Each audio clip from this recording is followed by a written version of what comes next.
may be the greatest catch I've ever seen in my life.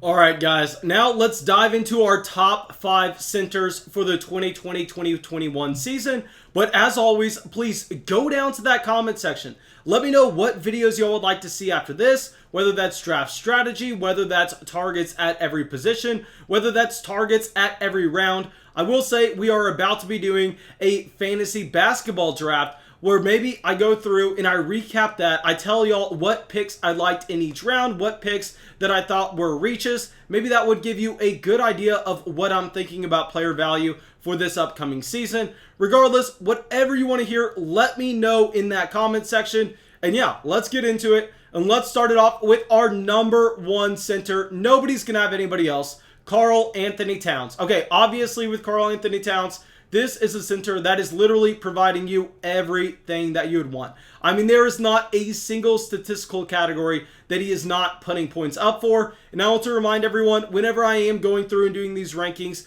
I am not talking about point systems. I am talking about where you play your fantasy basketball league, and we are using a categorical system where you have to beat your matchup in points, assists, rebounds, turnovers, field goal percentage, free throw percentage, steals, and blocks.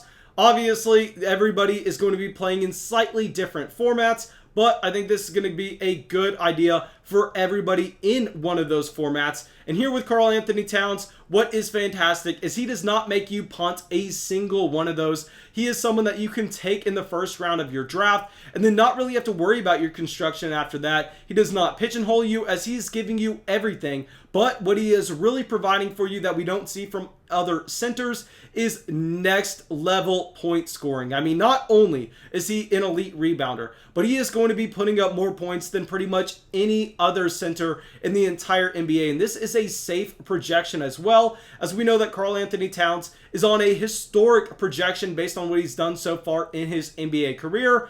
The usage is there, the points are there, the rebounding is there, and we know that he has the defensive stats, something that is missing from a lot of these first round picks, as well as respectable assists because of his usage rate being so high, where you're not necessarily going to be taking a Karl-Anthony Towns and then scrambling for assists after that, just because we know assists are the hardest thing to find in fantasy basketball. They are what dries up so early on in your draft. So here, Karl-Anthony Towns is not putting you behind the 8 ball in that category, as he's going to be providing you some respectable numbers.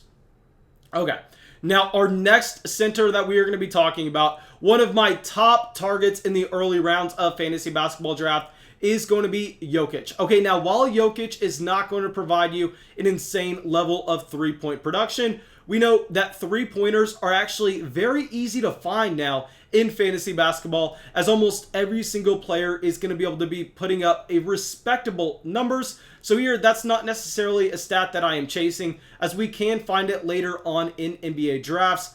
In basketball fantasy drafts. But what we like with Jokic is the unreal assist numbers. Like I just got done saying with Karl-Anthony Towns, what we prioritize in the early rounds of fantasy basketball drafts are trying to find assist. And when you can do that at a position at this level, I mean, it just is unreal. He also provides you okay blocks. That's also a premium stat that I try to find early on, as it's harder to replace later on in the draft, as you'll find some players that are going to be putting up points but not necessarily blocks. Then you'll find some players putting up blocks but no points. No, here, Jokic, you are going to get blocks. You are going to get points scored, you are going to get decent efficiency, and you are going to get an elite level of assist. Like I've said so many times this video, that is what we are prioritizing. We are trying to get assists and blocks early on in our drafts, and Jokic is right up there. Okay, now let's go to our third ranked center, someone that's going to be providing you absolutely no three. I mean, with 3-point shots made, like I just said, I think that's not something you need to be chasing here anyway. We are going to have Deandre Ayton. Okay, so with Ayton, why he is going to be coming up here at 3 is not only is he one of the best rebounders in the entire NBA. I mean, I think that kind of goes without saying, but that's also in the category like a 3-point shot, like a point scored. I mean, I'm not really in the business of chasing those categories, as that is something that we would be able to find later on in the NBA draft, and you can find that pretty much at every single position. But I mean, the blocks here are just off the charts. You are not only getting that elite level of rebounding, but you are getting blocks that are going to make a true difference in your matchups every single week. Very similar to an Anthony Davis. I mean, we are looking at a Deandre Ayton who is going to be able to put up points in almost every single category, besides the categories that we are not too concerned with, and those are going to be the categories of 3-point scored as well as free throw percentage, because in his free throw percentage, honestly, it's not nearly as bad as you would assume it to be with his 3-point shots made every single game. Actually, a decent center from the line. He has the field goal percentage to go along with it. Yeah, I mean, everything that you'd want to see he has, and the usage rate is not ridiculous to the point where he's still able to have a respectable number of turnovers where he's not going to kill you in that category either. Okay.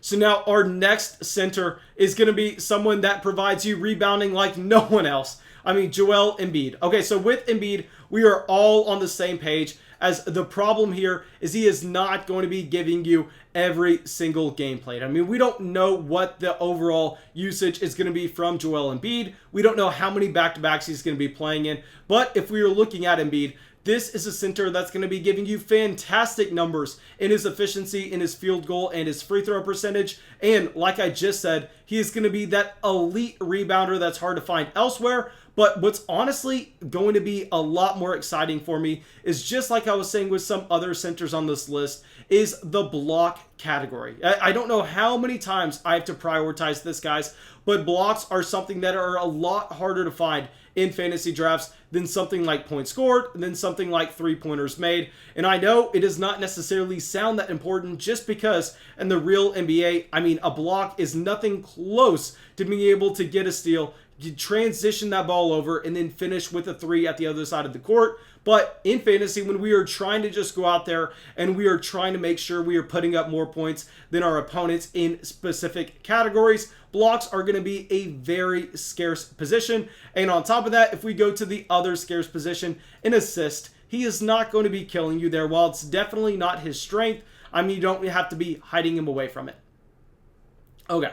So now let's go to our last center, someone that honestly I am not going to be chasing that much, and this is going to be Bam. Okay, so with Bam, I think that we had to rank him here at 5 based off of respect on what he's able to provide for you in terms of his field goal percentage. But if you transition over and you look at what he's giving you from 3-point range, that's literally nothing. And that's a big difference between me saying like a Joel Embiid is going to be someone that's a little bit lower than most, where yes, it's kind of a concern if you look at the raw totals, but at the end of the day, you're going to be able to make up for it elsewhere. I mean, Bam is literally giving you nothing from 3, and on top of that, we know that this is not going to be a center that is really lighting it up from the free throw line. But what we do have, which is fantastic, like I say all the time, is he has the assist numbers where we can get excited. I mean, if he's going to be able to provide us 5 assists a game this upcoming season, that's going to really allow us to get ahead of our other opponents who may have not necessarily prioritized those assists early on in the draft.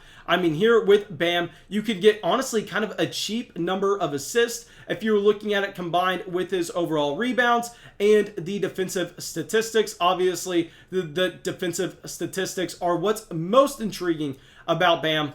But yeah, outside of that, that's all I have to say. Now, thank you all so much. I really hope you all enjoyed this video. I really hope you all got something from it. As always, if y'all did, go down there, drop that like, leave that comment, subscribe to the channel. It really, really helps us out. And yeah, that's all I got for y'all. I hope I'll see y'all with the video tomorrow.